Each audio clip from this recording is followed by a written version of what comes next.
बेटी चाहिए, पत्नी चाहिए, पति चाहिए, नौकरी चाहिए, और कई व्यक्तियों का इच्छा पूर्ति हो जाता है। कुछ का इच्छा होता नहीं, किसी का पूर्ति होता नहीं है। ओ कभी हमारे पास आते, बाबा पूजा करते करते साल भरी बीत गया, हमारी इच्छा पूर्ति नहीं होता है। देखो इच्छा कैसे पूर्ति होगा, ध्यान देना। आप पूजा करो, भगवान को सीधा हाथ जोड़ करके बोलो, जो भगवान मेरी जो इच्छा है वो मत करिए, हमारी जो इच्छा है वो मत करिए, मत दीजिए। और आपकी जो इच्छा है भगवान को बोलो, एकांत में बोलो, किवाड़ बंद करके बोलो, मंदिर में बोलो, भगवान को सीधा बोलो, भगवान मेरा जो इच्छा है वो मत करिए, मत दीजिए। और आपकी जो इच्छा है, जो आपकी इच्छा है वो हमसे करवा लीजिए। ये सोच रख करके आप पूजा करेंगे तो आपका हर इच्छा ही पूर्ति होता जाएगा। और हम लोग घर में, परिवार में आशा ही परम दुखम, दुख का कारण क्या है ना, आपकी इच्छा। हम इच्छा किया और पूर्ति नहीं हुआ तो दुखी होंगे, इच्छा किया पूर्ति नहीं हुआ तो दुखी होंगे। इसलिए नहीं, जो हर परिस्थिति में सुख में दुख में सम रहता है, जो गर्मी और ठंडी में सम रहता है, कितना भी गर्मी पड़े तो भी कोई दुख नहीं है, कितना भी ठंडी पड़े कोई भी दुख नहीं है, सम शांत रहता है। कोई अपमान कर रहा है तो भी कोई दुख नहीं है, कोई सम्मान दे रहा है तो कोई सुख भी नहीं है। हर स्थिति में सम है, शांत है, वो महान योगी होता है, वो चलता फिरता जीवन मुक्त पुरुष होता है, जो हर स्थिति में सम रहता हो, सुख में दुख में, मान में अपमान में, ठंडी में गर्मी में, हर स्थिति में शांत रहता है, वो महान योगी होता है, वो तत्ववेदा पुरुष होता है। और उसी व्यक्ति के पास बैठना करो, उसकी संगत करो, और उसकी संगत करने से आपको भगवान का निकटत्व का अनुभव होगा। भगवान उसी के वाणी में निवास करते हैं। तो सच्चिदानंद रूपाय, सतरूप, सब कुछ सच बोलना है, मधुर बोलना है, मीठा बोलना है और कम बोलना है। समझ गए? सच बोलना है, मधुर बोलना है और कम बोलना है। कुछ लोग सच बोलते हैं परंतु मीठा नहीं बोलते हैं, वो एकदम क्रोध के साथ बोलते हैं, नाराज होकर बोलते हैं। सच तो बोल रहा है परंतु नाराज होकर के क्रोध के साथ बोल रहा है, फिर उसका बात का असर नहीं पड़ेगा। इसलिए भागवत धर्म कह रहा है सच्चिदानंद रूपाय। भगवान सतरूप है, भगवान चिद रूप है, भगवान आनंद रूप है।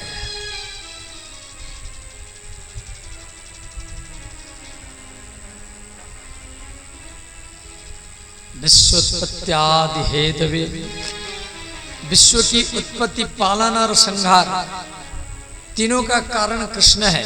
भगवान उत्पत्ति भी करते हैं, सृष्टि करते हैं, पालन भी करते हैं और संहार भी करते हैं।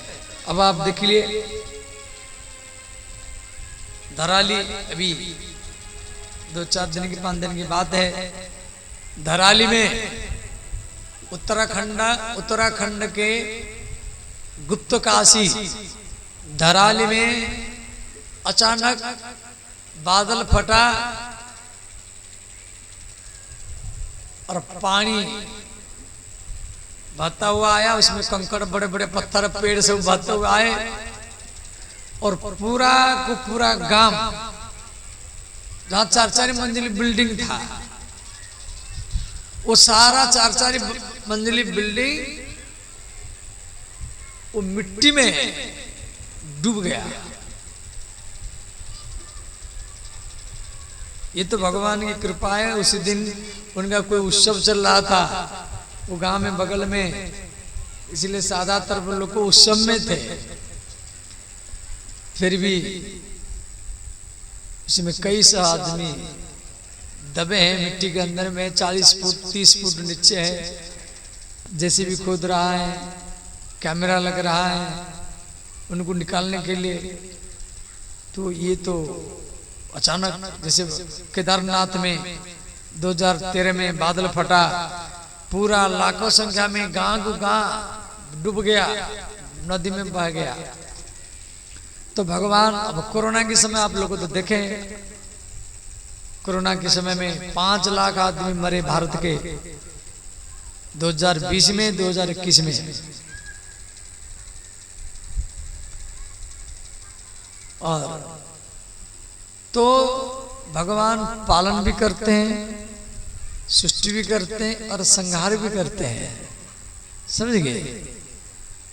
तो विश्वोत्पत्ति आदि है तभी, उत्पत्ति आदि में पालन और संहार, ये तीनों शब्द छुपा हुआ है आदि में। तो भगवान का काम है उत्पत्ति करना, माने पैदा करना। वो माता पिता के द्वारा आपको जन्म दिया, अब आपको पालन कर रहा है। माँ के गर्भ में थे तो आपको गर्भ के नाड़ी के द्वारा आपको भोजन मिला, जन्म लिया। दांत नहीं तो दूध माता जी पिलाई, फिर दांत आया, धीरे धीरे भोजन किए और आपको पालन कर रहा है। वही भगवान कर रहे हैं, हम लोग कुछ नहीं कर रहे हैं। ध्यान देना, गुणा गुणेश वर्तते, जो कुछ हो रहा है भगवान की इच्छा से हो रहा है। हम नहीं रहेंगे तो भी, गोस्वामी तुलसीदास जी के माता पिता मर गए, क्या तुलसीदास जी जीवित नहीं रहे? तो जीवित रहे, पढ़े लिखे सब कुछ किए। तो भगवान पालन भी करते हैं और संहार भी करते हैं। अब हम बोल रहे हैं, अगला सेंटेंस बोल सकते या नहीं बोल सकते, अगला वाक्य अगला शब्द मैं बोलूंगा या नहीं बोलूंगा, ये भी मेरे हाथ में नहीं है। अभी बैठे मान लो हार्ट अटैक हो गया तो यहीं बैठे बैठे हम सिलट जाएंगे।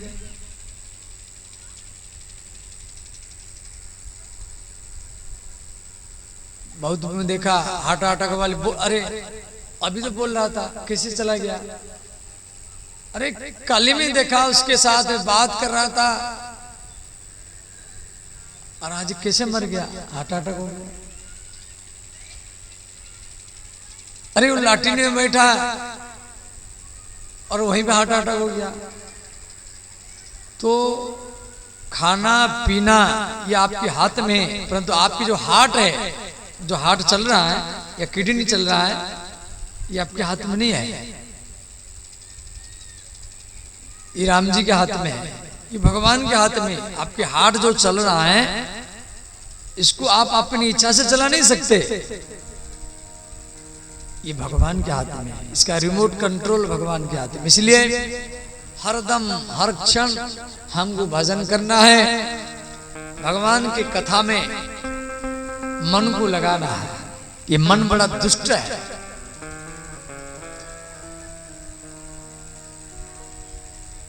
किसको कुछ आप बोल रहे हैं, आपका बात नहीं मान रहा है, एक बार दो बार समझाना आपका कर्तव्य है। यदि वो आपका बात मान नहीं रहा है तो मत माने, आप अपने मन को शांत कर दो। समझाना कर्तव्य है, एक दो बार तीन बार तो नहीं मान रहा है, उसके कारण आप अपने मन को मत बिगाड़ो, भगवान को फिर छोड़ दो। होई है सोई जो राम राची राखा, होई है सोई जो राम राची राखा,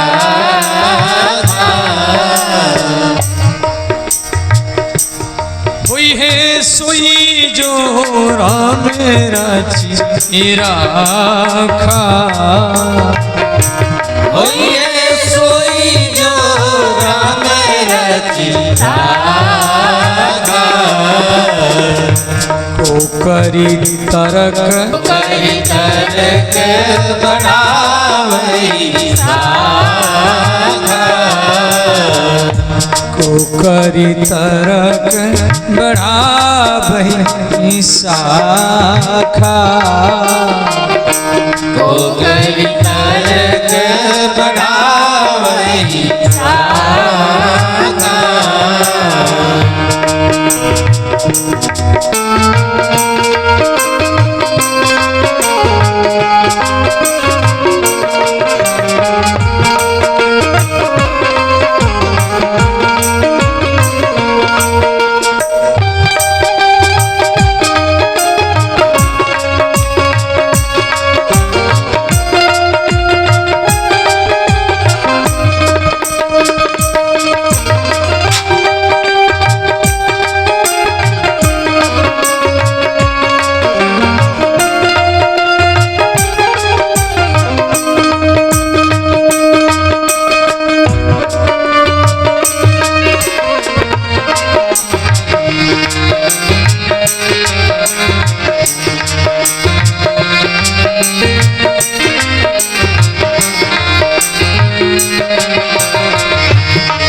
तो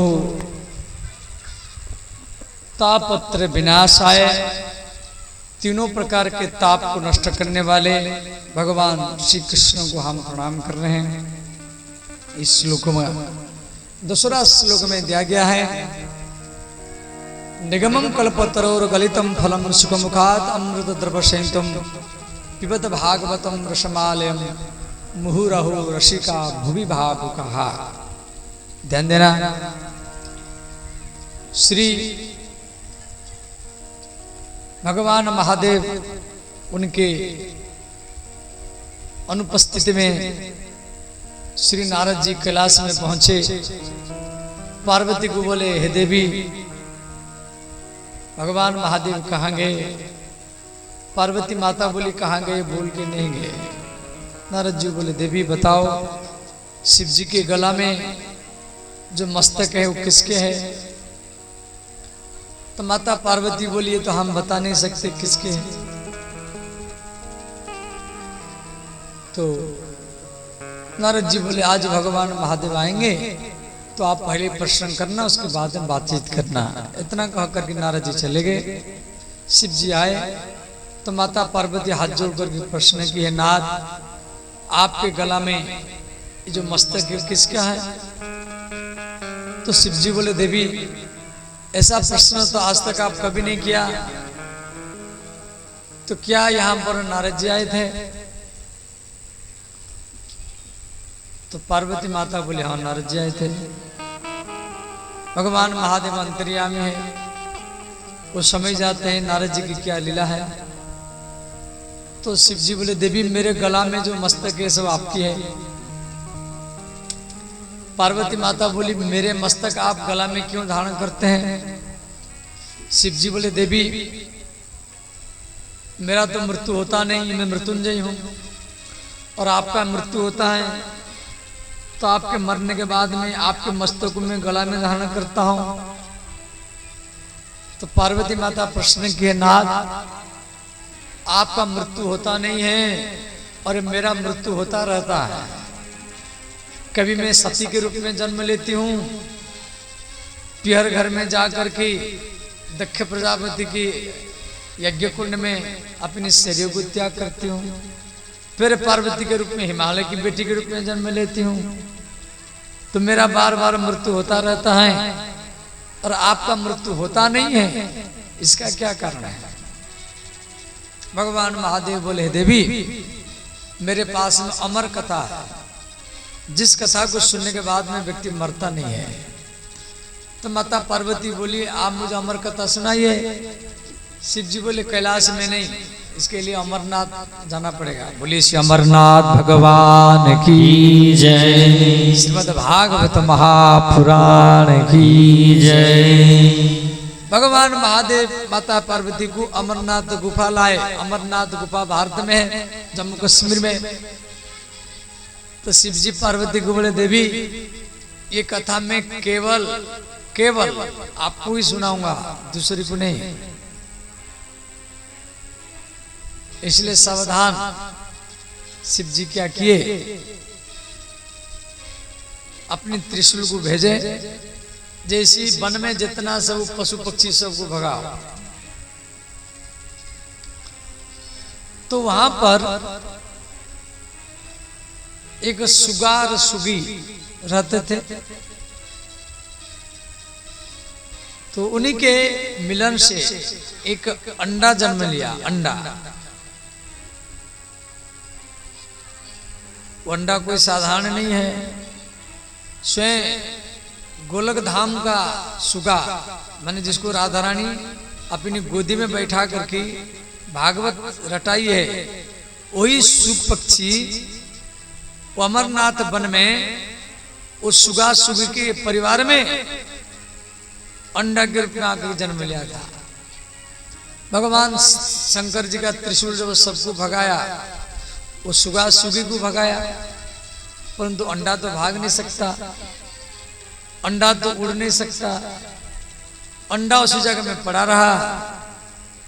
भगवान शिव पार्वती को कथा सुना रहे हैं। पार्वती माता अकेली है और बगल में अंडा पड़ा हुआ है। शिव जी अकेले हैं और सुनने वाला भी अकेली है। यदि बोलने वाला के सामने सुनने वाला एक हो, ध्यान देना, यदि बोलने वाला के सामने सुनने वाला एक हो, तो वहां पर ये पंडाल, माइक, जनरेटर ये सब लगाना नहीं चाहिए।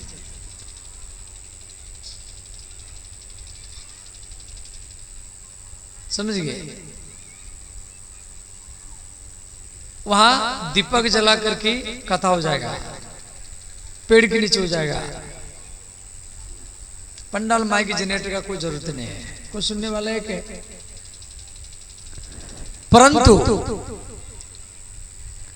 यदि बोलने वाला के सामने सुनने वाला ज्यादा हो,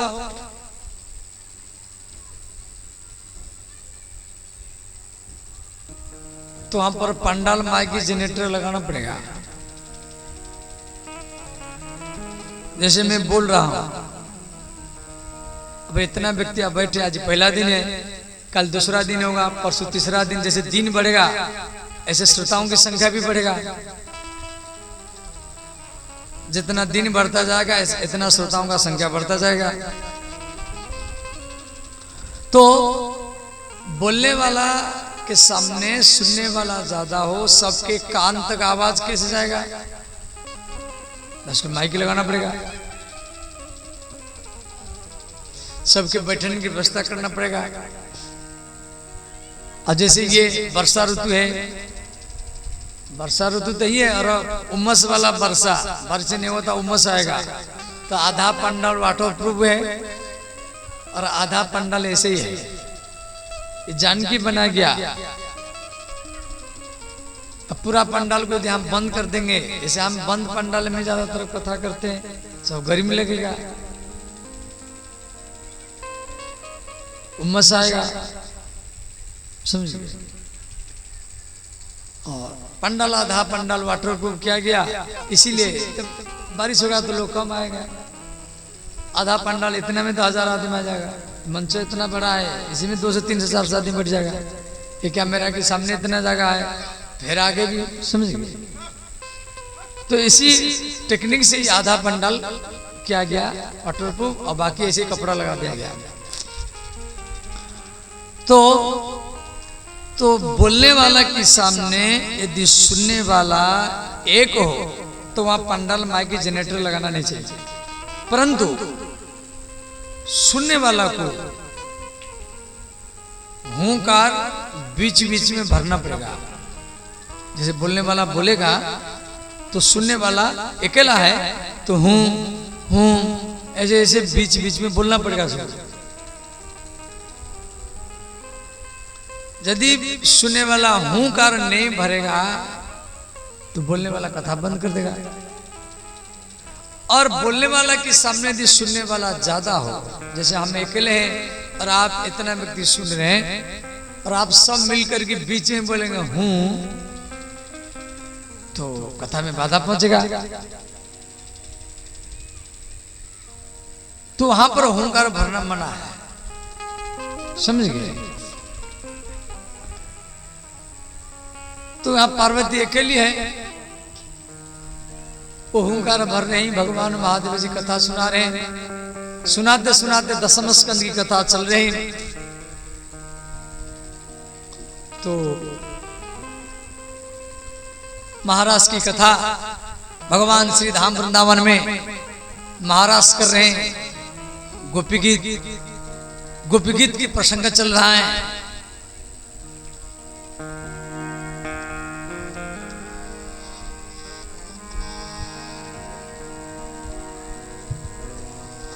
जयति तेधिकं जन्मना ब्रज श्रयत इंदिरा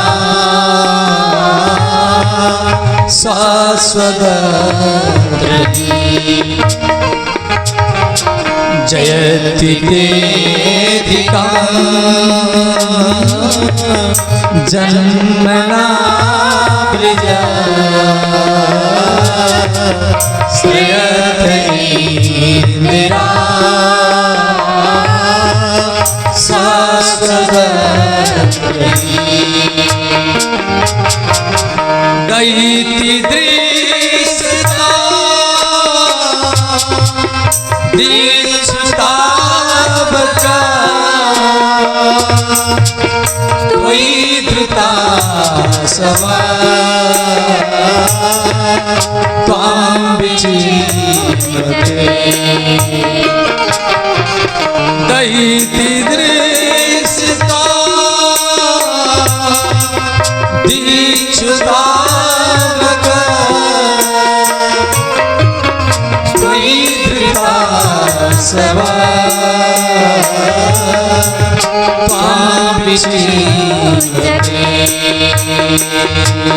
जयति तेधिकं जन्मना ब्रज श्रयत इंदिरा शाश्वतद्रवी गईति दृश्यता दीक्षितावका त्वयि धृता सवा त्वां विचिन्वते त्वयि धृता सवा त्वां विचिन्वते त्वयि धृता सवा त्वां विचिन्वते।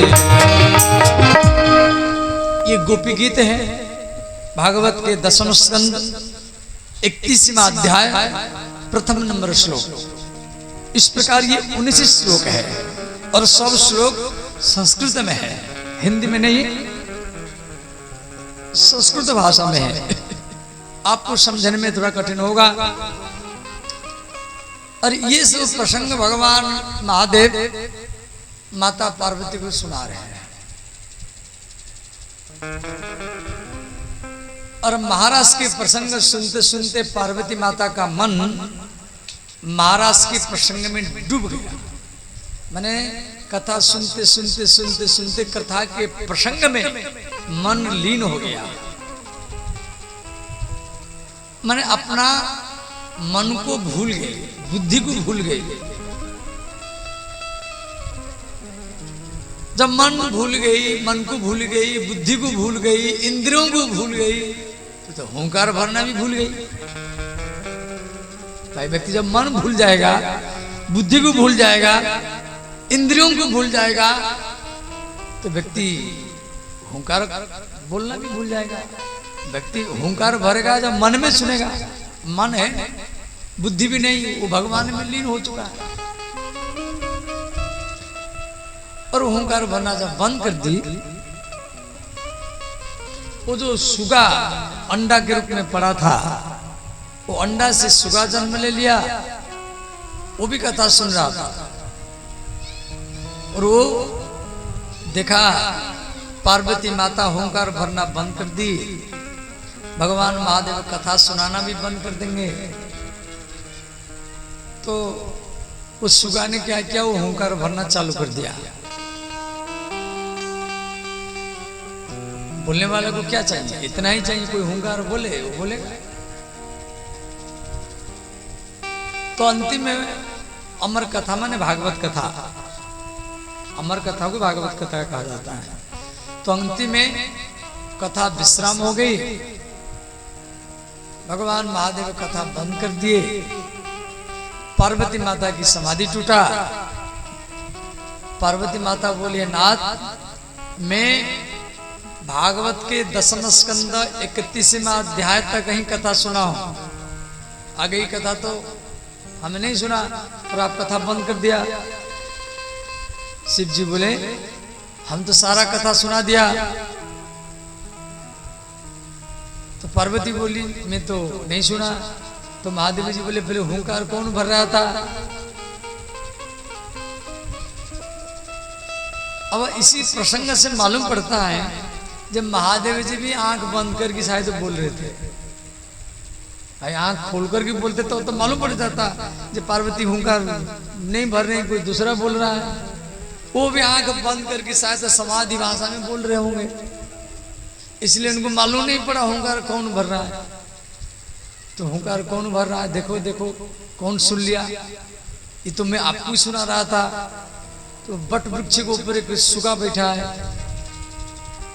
शिव जी समझ गए यही सुगा ही सुना है। भगवान महादेव त्रिशूल उठाए उस सुगा को मारने के लिए। उस सुगा भी भयभीत होकर के भागा, कहा अमरनाथ गुफा से भागा, और वहां हिमालय के शिखर में जमुनोत्री, गंगोत्री, केदारनाथ, फिर बद्रीनाथ, इसे वो हिमालय के शिखर में देख करके बद्रीनाथ से 3 किलोमीटर आगे श्री भगवान वेद व्यास गुफा में बैठे, उनकी पत्नी अरणी सरस्वती नदी में नहा रहे। सरस्वती नदी आप देखे होंगे, नहीं देखे तो बद्रीनाथ में जाके देखना, बद्रीनाथ से 3 किलोमीटर आगे सरस्वती नदी है। चलो आप जा नहीं सकते तो मोबाइल में देख लेना, मोबाइल में यूट्यूब में अब बोलना सरस्वती नदी, तो ही सरस्वती का धारा। अपना स्मार्ट टीवी हो, घर घर में स्मार्ट टीवी जिसमें बोलने वाला हो, जिसका कथा सुनना चाहेंगे उसका, उसी व्यास का नाम लो। अब ये कथा भी आप अपने घर में बैठ के सुन सकते हैं। तो उसी सरस्वती नदी के किनारे में व्यास जी की पत्नी अरणी नहा रही थी, वो सूर्य भगवान को जल दे रही थी।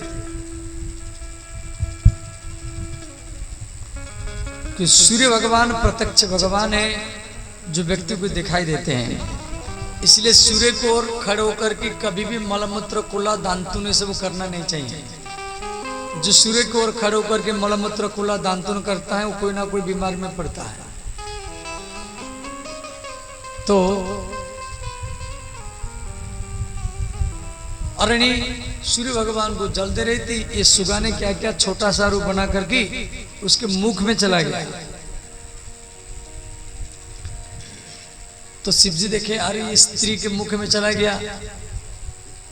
शिव जी वो स्त्री के पीछे पीछे चले, व्यास जी की पत्नी थी। व्यास जी देखे महादेव जी आ रहे हैं, प्रणाम किए।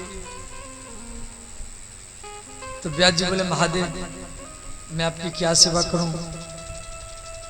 शिव जी बोले, व्यास आपकी पत्नी के गर्भ में हमारा शत्रु छुपा है, उसको निकालो, हम मारेंगे। हम अमरनाथ गुफा में पार्वती को अमर कथा सुना रहे थे, छुप छुप के सुना है, उसको निकालो। तब व्यास जी बोले महादेव थोड़ा ध्यान लगा करके देखिए ये सुगा है कौन, ये कहां से आया। भगवान महादेव देखे ये राधा रानी की पालतू सुगा है, गोलोक धाम से आया है भागवत धर्म का प्रचार करने के लिए। महादेव जी प्रसन्न हो गए, आशीर्वाद दिए, वहीं से अंतर ध्यान हो गए। और वो सुगा व्यास जी की पत्नी के गर्भ में 12 वर्ष तक रहा। अब कोई भी बालक माँ के गर्भ में न 10 महीना रहता है, और ये 12 वर्ष तक रहा। कललम तिक्रात्रेण पंचरात्रेण बुद्धबुदाम, 5 दिन में बालक बुद्धबुदा के समान होता है, 10 दिन में बेर के समान, 20 दिन में अंडा के समान होता है, 1 महीना का होता है तो मस्तक 2-2.5 महीने के बीच में ये कन्या होगा या पुत्र होगा मालूम पड़ जाएगा। तीसरा 4था महीना में हाथ पैर सब बन जाते हैं। 5वां महीना में वो माँ के गर्भ में उसको भूख लगता है, उसका नाभि नाड़ी माँ के पेट के साथ जुड़ा रहता है, जो माँ खाती है वो भोजन बालों को मिल जाता है। 6वां महीना में वो माँ के दाएं कोख में कभी कभी लात मारता है, और माताओं को अनुभव भी होता है, और माता वो लात को सहन करती है। उसके बाद में 7वां 8वां 9वां महीना में वो प्रसवकालीन बाइक के द्वारा घूम जाता है, को हम करके रोता है। फिर समाज सोचता है कोई बालक जन्म लिया, फिर आनंद उत्सव मनाता है। संसार का यही रीति रिवाज है। परंतु सुखदेव जी माँ के गर्भ में 12 वर्ष तक रहे। ऐसे हाथिनी जो होती हैं उसकी गर्भ में बालक 22 महीना तक रहता है, परंतु सुखदेव जी 12 वर्ष तक रहे। आकाशवाणी हुआ कि सुखदेव जिसके लिए हम आपको भेजा था वो काम अभी अधूरा है। अंत में 12 वर्ष के बाद में सुखदेव जी जन्म लिए। बोलिए सुखदेव भगवान की जय, श्री व्यास नंदन भगवान की जय। अब कोई बालक जन्म लेता है तो रोता है। सुखदेव जी तो 12 वर्ष के थे, वो तुरंत खड़े हो गए और अपने हाथ में अपनी नाभि नाड़ी को तोड़ दिए। नाभि काटा जाता है, या अपने हाथ में नाभि नाड़ी को काट दिए।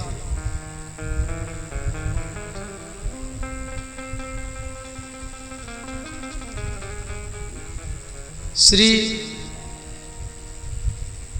सुखदेव जी जंगल की ओर भागे। शरीर में कोई कपड़ा भी नहीं है, भागवत में दिया गया है यम प्रवजंतम अनुपेत अपेत कृत्यम। यम प्रवजंतम, प्रवजंतम शब्द का अर्थ जा रहा है, अनुपेत अपेत कृत्यम। अपेत कृत्यम माने जिसकी कोई संस्कार नहीं हुआ। भाई कोई बालक का जन्म लेता है तो संस्कार होता है, जिसको बोलते हैं जात संस्कार, वो कुछ नहीं हुआ। यम प्रवजंतम अनुपेत अपेत कृत्यम। सुखदेव जी जा रहे हैं, भाग रहे हैं।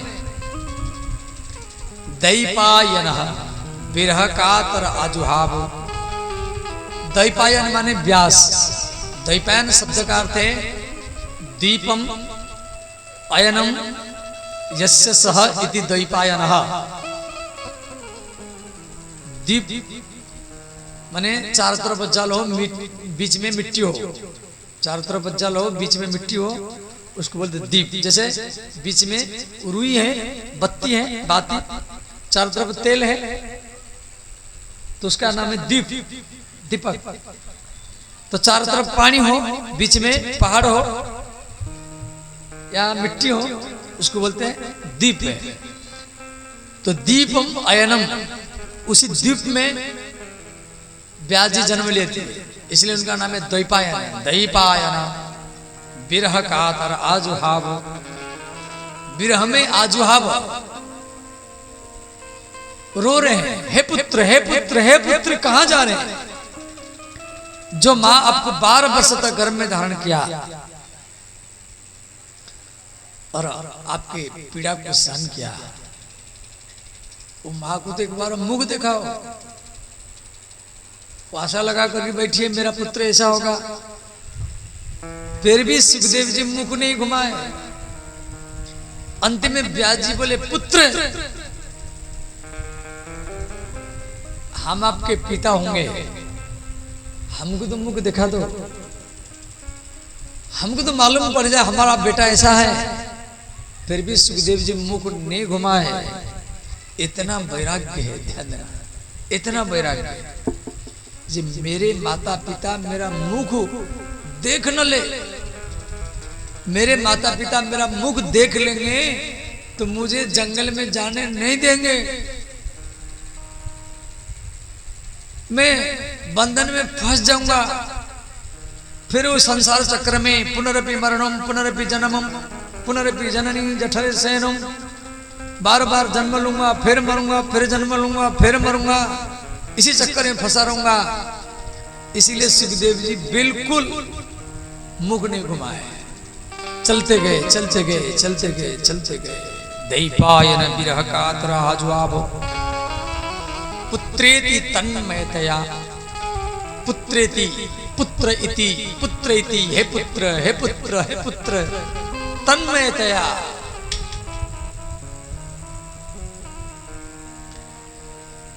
तो उसी जंगल में कुछ स्त्रियां जो देवताओं की स्त्रियां थी, वो जंगल में नहा रही थी, नदी में नहा रही थी। और सुखदेव जी जा रहे हैं,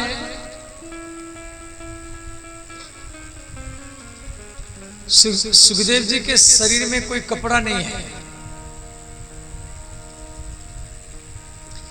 और ये जो स्त्रियां नहा रही हैं जल में, इनके शरीर में भी कोई कपड़ा नहीं है। और ये सुखदेव जी को देख करके जल के भीतर से बाहर आ गए।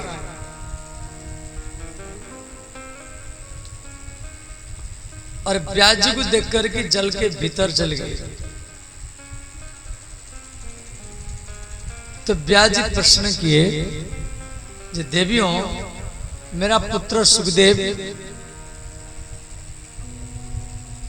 जिसके शरीर में देह में कोई कपड़ा नहीं है, और आप उसको देख करके जल के बाहर आ गए। मैं एक बूढ़ा व्यक्ति हूं, मुझे देख करके जल के भीतर में क्यों चल गए? वो स्त्रियां बोली, हे व्यास, आपका जो पुत्र है उसको इस बात का जानकार नहीं है स्त्री कैसी होती है और पुरुष कैसा होता है, इस बात का उसको जानकार नहीं है, स्त्री कैसी है और पुरुष कैसा है।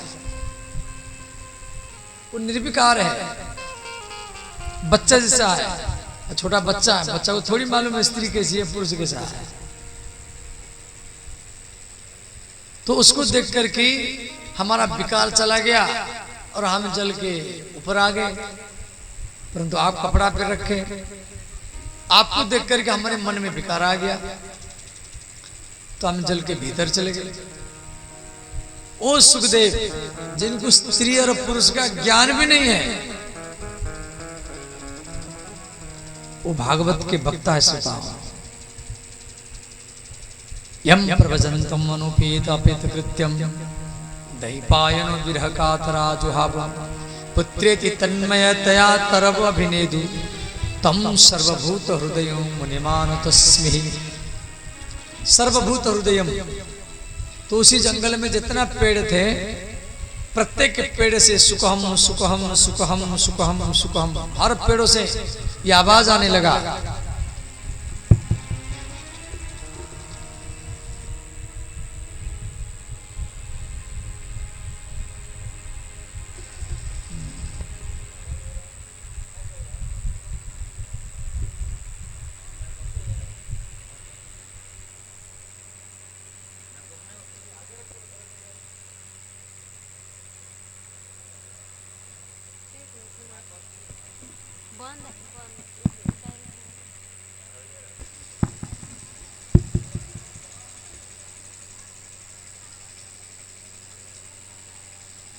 तो ध्यान देना,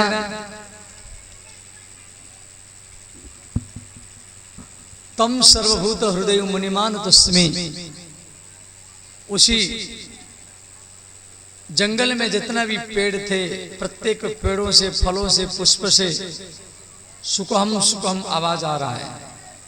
वो सुखदेव जी सर्वव्यापक है, जैसे भगवान सर्वव्यापक है, ऐसे भी सुखदेव जी